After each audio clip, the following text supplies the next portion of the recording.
Hi, I'm upstairs in our dojang doing my morning workout, and real fortunate to be able to have the Koreans here when they're not here right now, obviously, but to teach us. And anyway, I'm sitting on a stretching machine as I talk, and this thing here is a bar that I can put in front of me and then use it to help stretch. So that's why that's in the way like that. And I thought I'd do a couple things at once. Anyway, last night I was listening to a podcast of Gary Vaynerchuk's, and Gary, he's VaynerMedia. He's a very successful entrepreneur, and in terms of social media, he's probably the world's leading expert. And he says a lot of things, and it's really fascinating.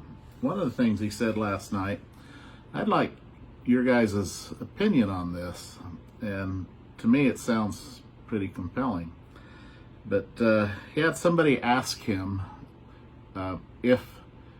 what does he think privacy is going to be like in 20 years with the digital, the internet, and everything as it's going. And they talked about, maybe they'll get technology where you can enforce privacy. Right now that it's with the social media, it's a concern among many people, the privacy issues. What Gary said was really interesting, and what he said is that for him, he doesn't care. In fact, he'd rather go the other way and be less private. And he would prefer to have ads tailored to him as he's surfing or all the different things like that. He would actually prefer that. As I think about that, there's actually pretty compelling. I actually feel the same way, except for, well, if the things that were said were accurately reported, that's the difference. It's when it's not accurately reported that can be damaging, and that's what happens quite often, is it's not accurately reported. But I want to talk again about social media. With Bountiful Baby, when we first started Bountiful Baby, the website, one of the first things I did with it is I put what's called a web ring on the home page. Web rings have gone out of vogue, but at one time, now how it works is you'd have on the home page, you'd have the name you'd have arrows going each way.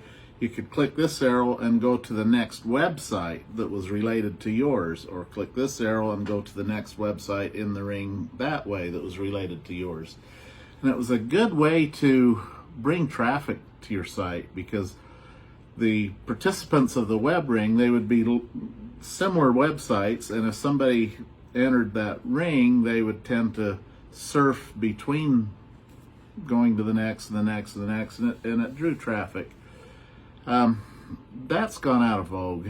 In fact, it's just been replaced with the efficiency of the search engines in general. And another thing we did at the time is with eBay.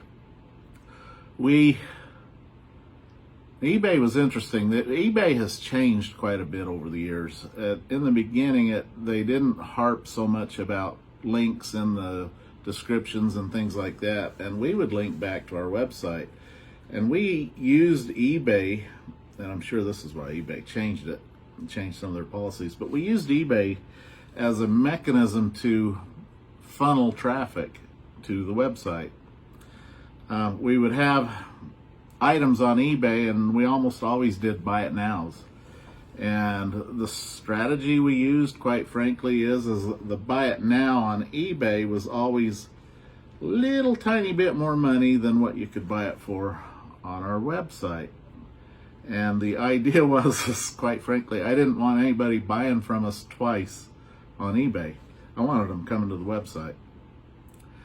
I didn't want the difference to be so great that they would get upset, but I wanted it to be just a little bit different, so that they would discover the website, realize that it's actually just a little bit cheaper on the website, so they'd go there next time instead of to eBay.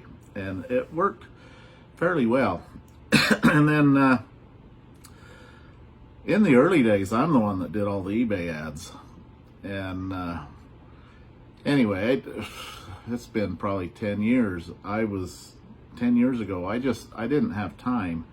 So I knew I had to do one of two things. I either needed to outsource that effort or I needed to hire somebody. And I made the decision at that time to outsource it. And what I did was I set up a dropship program. And I brought in a couple of people for drop shippers. It was people that I could work with well, and it was a real limited program too.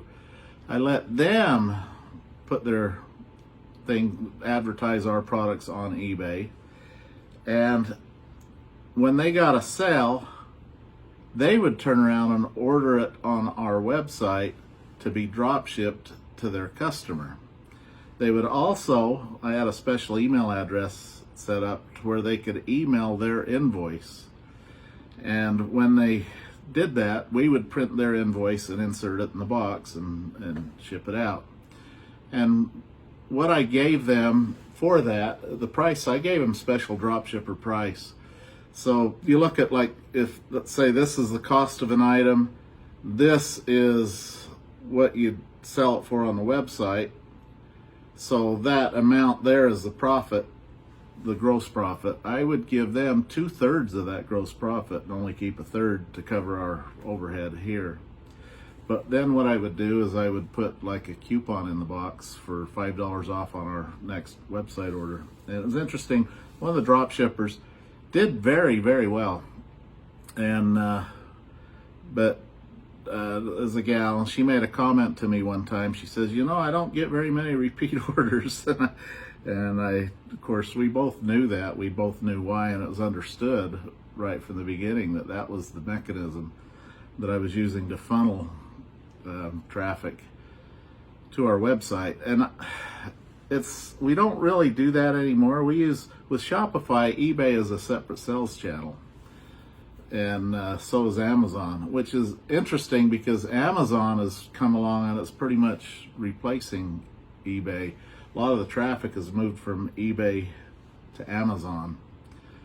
So you ought to consider selling on Amazon. But that was always the technique that I would use, is I would try to use these other channels as funnels to pull the traffic into the website. You need to build your own brand that way. And the reason is Amazon has become a real juggernaut. And in fact, let me talk a little more about what we did. So I did that with eBay. One of the next, at the time it was very useful, very powerful actually, was of course Google AdWords. And Google AdWords was underpriced in my opinion. You would pay for placement on Google's search pages and you'd get good results. And what you'd pay for it, it was underpriced. And what happens is when something is underpriced, as that thing, whatever it is, matures, it will start to come into parity to where it's similarly, so it's priced based on the value. And that's fine, but what you really want to do, if you can, is to find underpriced marketing venues. And Google AdWords in the beginning was underpriced. We used to do a lot of Google AdWords. We don't do Google AdWords anymore. Another thing that worked quite well for a little while was banner ads that you would have, you'd pay to have placed on different websites. And in the early days, banner ads had a tremendously strong click-through rate, and anymore. So in the beginning, it was also underpriced. And then what happened is it got more expensive and the effectiveness went down. Now, quite frankly, I think it's overpriced. I wouldn't touch that. So let's see, what else did we do? What did we do next? Another very effective. So it moved from like AdWords type things to the next thing was blogs, and I would include forums like Dolphin. So the whole market has been shifting to where the most effective place is to advertise. In the early days, this was it. and then it moved, and then it moved, and it moved to blogging and the forums. And we actually, on our website, you have a link at the top, in the top menu, for our forum, and we have our own forum. But years ago, you'd click that and it'd take them to Dolphin. And that's where our main presence was at Dolphin. And it worked quite well. Dolphin, in fact, blogs and things like that have lost its effectiveness considerably compared to the early days. So again, at the beginning, it was, in fact, you didn't pay anything, so it's very underpriced, and you got really strong results. And then that came to where you don't get the same results anymore. And let's see, from there it moved, the market shifted, went from blogs to video. YouTube was the main one. There's Vimeo and a few other competitors at the time. And very effective. That's still very effective, but it's shifted, and now it's social media. And we haven't done a very, when I say social media, I mean like Facebook. Facebook's the main one. Instagram and sites like that. Something that's an up and comer, in my opinion, is TicToc for video, short video. And you'll go look at TicToc and you'll wonder, oh really, how do I utilize this for a doll business or something like that? And you can. The thing with TicToc, you take YouTube, you put a video out there, and there was a time when you had huge organic reach with that, and that's gone away. And same with Facebook. There was a time when you had huge organic reach. That's gone away, and now Facebook, for example, they will promote the popular ones and they don't promote the others. And so you put something up there, and it either starts to climb or it starts to go the other way, and nothing happens for the most part. And it's not organic for the most part. There's very little. You can have 20,000 followers, and you put a post up and only a couple thousand might see it. Facebook might only show it to a couple thousand. Or if it's popular, then it'll start to feed it to more. Of course, Facebook's always pushing you to boost this post. I think that's a complete waste of money myself.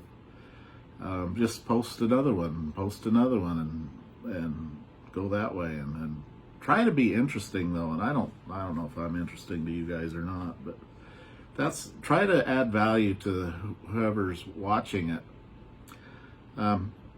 So one good thing with Facebook is, I just rub my legs because like I say, I'm on the stretching machine.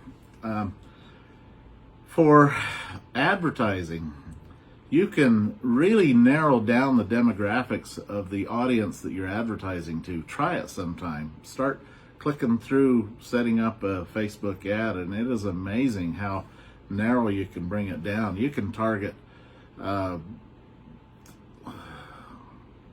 in a specific geographic area, people that have interest in a specific thing. You can really target it down. And if you're going to do Facebook ads, you have to target it down. If you target it down properly, I think it's underpriced right now, and you'll get a good result. If it's not properly targeted, though, you'll pay.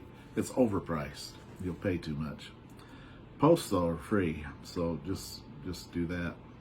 So anyway, there's some thoughts. Thank you.